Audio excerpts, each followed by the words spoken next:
नमस्कार, स्वागत छ तपाईहरुलाई सकारात्मक सन्देश युट्युब च्यानलमा। आज हामी एउटा अत्यन्तै संवेदनशील तर महत्त्वपूर्ण विषयमा कुराकानी गर्न गइरहेका छौं। मानसिक रोग। मानसिक रोग यस्तो कुरा हो जुन देखिदैन तर यसले गहिरो असर पार्छ। शारीरिक रूपमा लागेको घाउचोट प्रष्ट रूपमा देखिन्छ, साथै औषधि लगाएर ठीक हुन्छ। तर मनको घाउ देखिदैन, केही मात्रामा महसुस गर्न सकिन्छ। त्यसैले धेरैले यसलाई बेवास्ता गर्छन्। आज हामी बुझ्ने छौं मानसिक रोग के हो र किन बढिरहेको छ मानसिक रोग संसारभरि नै। यसले हामीलाई कसरी असर पारिरहेको छ र सबैभन्दा महत्त्वपूर्ण कुरा यसबाट कसरी बाहिर निस्कन सकिन्छ। मानिसको जीवनमा खुशी, दुःख, सफलता र असफलता सामान्य कुरा हुन्, तर कहिलेकाहीँ यी सबै कुराहरूको भार यति धेरै हुन्छ कि मानिसको मन कमजोर हुन थाल्छ। यसले गर्दा सोच्ने क्षमता, निर्णय गर्ने शक्ति, भावनात्मक सन्तुलन सबैमा असर पर्न थाल्छ।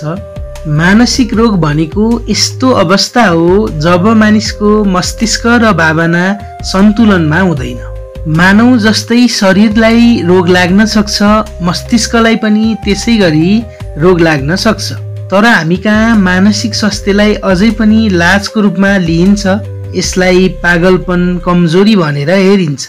यही सोचहरूले हजारौं मानिसहरू मौन पीडामा बाँचेका छन्। आजको आधुनिक जीवनशैली हेर्ने हो भने मानसिक रोग बढ्नुको धेरै कारणहरू छन्।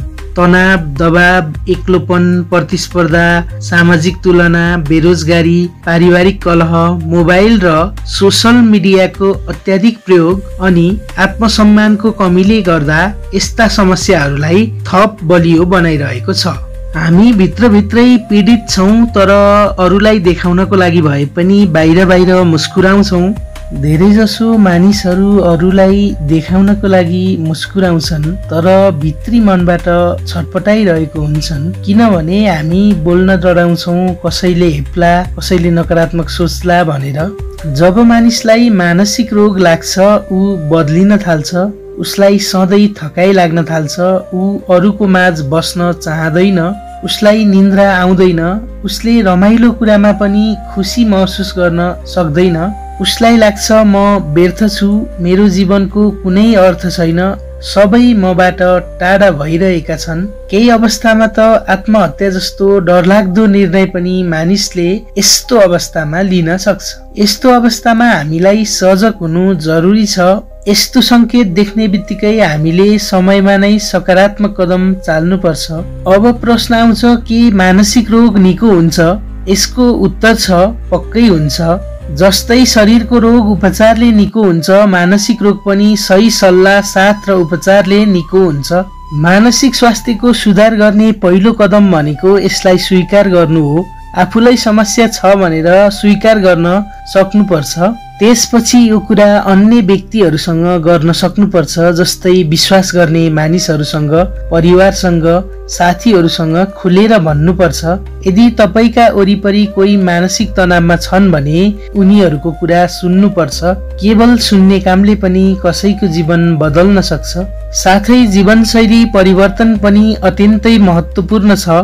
नियमित रूपमा शारीरिक व्यायाम गर्ने, बिहानको सूर्यको प्रकाशमा बस्ने, शुद्ध खानपानमा ध्यान दिने, ध्यान, योग, साधना यी सबैले मस्तिष्कलाई सन्तुलनमा राख्न मद्दत गर्छन्। र अर्को कुरा भनेको सामाजिक रूपमा घुलमिल हुनुपर्छ, जस्तै साथीहरूसँग भेटघाट गर्ने, परिवारसँग समय बिताउने, सामाजिक सञ्जालमा आत्मसम्मान नघटाउने।